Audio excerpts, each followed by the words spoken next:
Let's take a look at how you can run a grant budget versus actuals report. There's actually a couple of different versions of this report, but for this video today we're going to run the departmental grant budget versus actuals report. So the first thing we're going to do is go up to the search bar in Workday and start typing in departmental grant, and then you can see there's some reports that pop up here. The one that you want to click on is the one that says departmental grant budget versus actuals. If it doesn't say grant in it, it's not going to be the right report. There is a departmental budget report, but it will not work right if it's not the one that is for grants.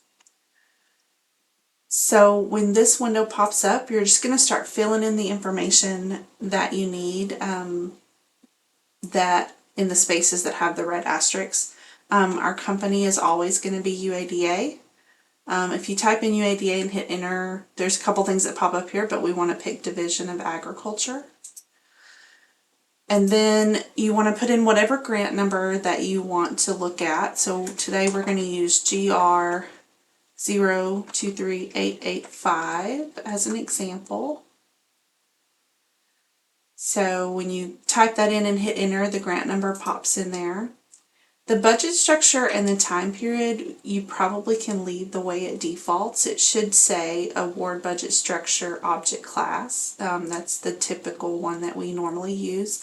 And then the time period that you want to use is life to date. That's going to pull in all of your budget and expenses from the time your grant started until whatever date you put down here in the next box. So in the period box, you can go back and look at historical periods, but most of the time you're just going to go to current and prior periods and just pick the most current month. So these are the only fields that are required for you to run this report. There are all of these other options here. If you're looking for something super specific and you need to narrow this down even more, you can. But for most people, these are the criteria that you want to put in to run this report. So then you're going to click OK. And then here is your grant budget report. So you can see over here, if you scroll over to the right, you can see that there is a column that shows your budget. There's a column for commitments and obligations. Commitments and obligations are similar to each other. Things like requisitions, when it's at the requisition stage, it's going to show up as a commitment. When it moves to the PO stage, then it becomes an obligation. And then when it gets paid out, it's going to move over to the actuals column. So essentially, commitment and obligation means the same thing. You can consider it essentially the same, that it's money that has been committed to be spent but hasn't actually been paid out yet. The actuals column is money that has actually been spent and paid from this grant, and then you have your available balance.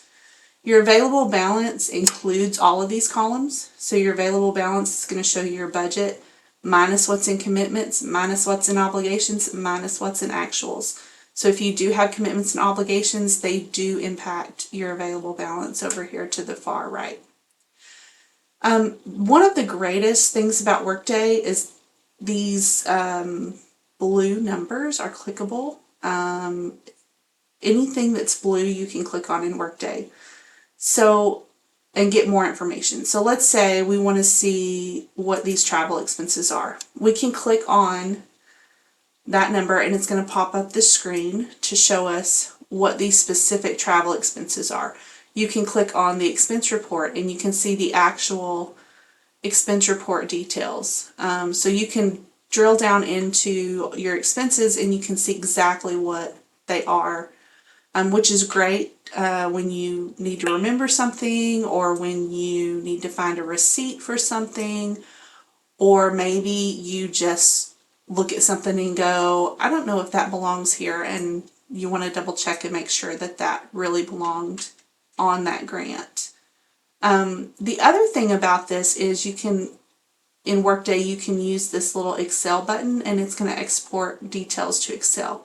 Now I'm not going to export from here. You can, and that's fine, but all it's going to export is your travel details. But if you go back down here to your total row, and you click on your total row, then the box that pops up includes everything that's in this actuals column, all the details for all of the expenses. So from here, I can click this Excel button and I can open up these details in Excel, and it's going to give me everything that was in Workday on that grant in Excel form. So I'm going to go over here and I'm going to change the row height just to make this easier to look at. So here you can see you can see all of your transactions. You can see what categories they're in. You can see the amounts. You can see the memos that were entered in Workday. So you can see all of this information, and you can use it from Excel in any way that you need to.